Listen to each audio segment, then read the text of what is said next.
auren ki zai ya gata. Soyayya ka bani na gode, na shirya auren ka zan yi dan gata.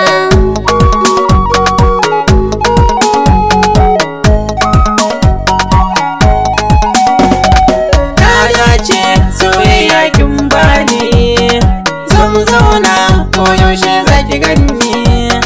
Na dage ni kici ne nuni, na shirya auren ki zo gani.